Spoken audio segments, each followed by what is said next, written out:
नमस्कार छात्रों, आज हम लोग जो हैं हिंदी कक्षा 10 में कृतिका पाठ्य पुस्तक से शिव पूजन सहाय जी का माता कांजू का भावार्थ पढ़ेंगे कि पाठ में क्या है, पाठ क्या कहना चाहता है, शिव पूजन सहाय जी हमसे क्या कहना चाहते हैं और हमें क्या बताना चाहते हैं। ये पाठ शिव पूजन सहाय जी की स्मृतियों का पाठ समझ लीजिए या उनके बचपन की याद समझ लीजिए। शिव पूजन सहाय जी ने जब वो छोटे बालक थे उस समय की अपनी स्मृतियों को याद करते हुए इस पाठ की संरचना की है। माता का आंचल पाठ शिव पूजन सहाय जी द्वारा लिखित है, ये मैंने आपको पहले भी बता चुकी हूँ।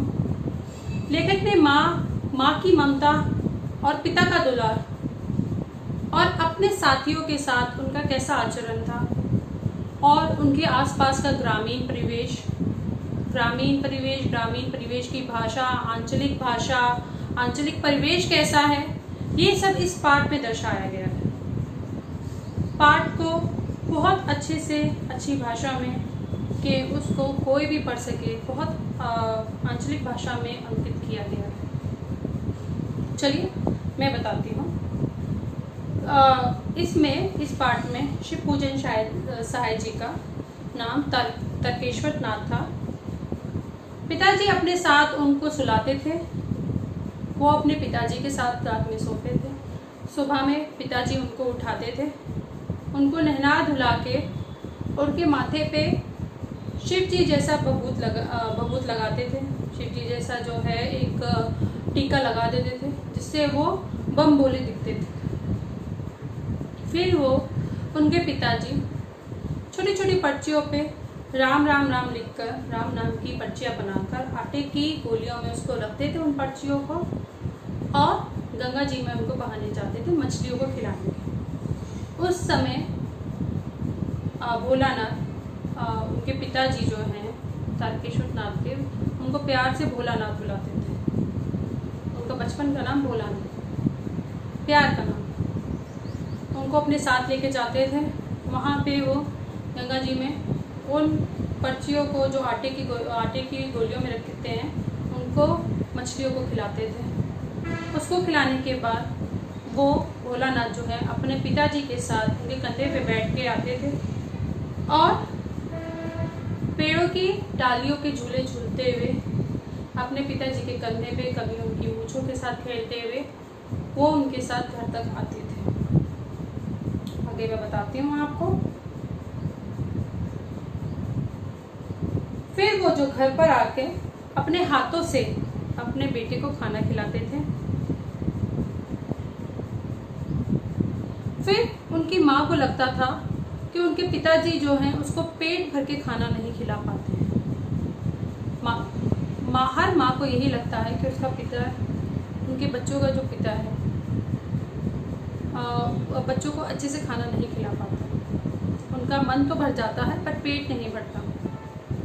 तो माँ फिर जो है अलग अलग चिड़ियों के नाम लेके भोलानाथ को खाना खिलाती थी। गौरस मतलब चावल और दही को सान के वो उनको खिलाते थे। फिर जब खाना खत्म हो जाता था तो माँ संतुष्टि पा जाती थी। फिर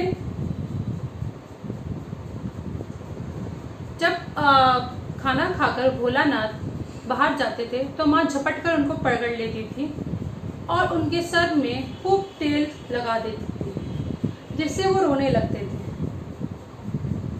और उनके बालों में कुर्ता टोपी पहनाकर उनकी चोटी अच्छे से गूंथती थी और उनके बालों में लट्टू लगा देती थी। लेखक रोते रोते बाबूजी के पास जाते थे, उनकी गोद में बैठ जाते थे। क्योंकि बाबूजी बाहर बैठे हैं तो बाहर से उनके अपनी टोली नजर आती थी भोलानाथ को कि उनके बच्चों की, उनके बालकों की टोली अब आ गई है, उनके साथ भी उनके मित्रों की टोली आ गई है। बालकों के झुंड को देखकर वो सिसकना बिल्कुल भूल जाते थे और मौज मस्ती में डूब जाते थे। वे चबूतरों पर बैठकर तमाशा और नाटक किया करते थे। मिठाइयों की दुकान लगाया करते थे। घरौंदों के खेल में खाने वाली खाने वालों की पंक्तियों में आखिरी में चुपके से बैठ जाने पर जब लोगों को खाने से पहले ही उठा दिया जाता है तो वो पूछते कि भोजन फिर से कब मिलेगा। किसी दूल्हे के आगे चलती पालकी देखते ही जोर जोर से चिल्लाने लगते। ध्यान दीजिए।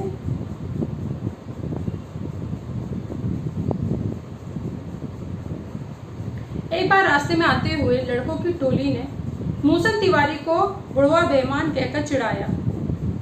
मूसल तिवारी ने उनको खूब खदेड़ा। जब वे लोग भाग गए तो मूसल तिवारी पाठशाला पहुंच गए। अध्यापक ने लेखक की खूब पिटाई करी। ये सुनकर पिताजी पाठशाला दौड़े आए। अध्यापक से विनती कर पिताजी उन्हें घर ले आए। फिर वे रोना धोना भूलकर अपने मित्र मंडली के साथ हो गए। मित्र मंडली के साथ मिलकर लेखक खेतों में चिड़ियों को पकड़ने की कोशिश करने लगे, चिड़ियों को उड़ाने की कोशिश करने लगे। उनके टीले पे बने जो छोटे छोटे टीले ऊपर जब चढ़ के वहाँ पे जो छोटे छोटे बिल थे चूहे के, उनके आसपास वो पानी डालते थे। उसमें से एक सांप निकल कर आया और डर के मारे लुढ़क कर गिरते गिरते हुए लेखक लहूलुहान स्थिति में जब घर पहुंचे तो सामने पिता बैठे थे, परंतु पिता के साथ ज्यादा वक्त बिताने के बावजूद वो अपनी माँ से जाके लिपट गए, क्योंकि माँ के आंचल में उनको अधिक सुरक्षा महसूस हुई। और माँ ने जो है अपने हल्दी, उनके जो जख्म थे उस पे उन्होंने हल्दी लगाई। इससे पहले वो जब अपने आंगन में बैठते थे तो वो तरह तरह के नाटक और खेल करते थे। एक कोने से दूसरे कोने तक एक बारात निकालते थे बच्चों की मंडली के साथ मिलकर। फिर मिठाई की दुकानें भी लगाते थे। ढेलों की मिठाइयों की दुकानें होते थे। पिताजी भी उसमें सम्मिलित होते थे उनके खेलों में।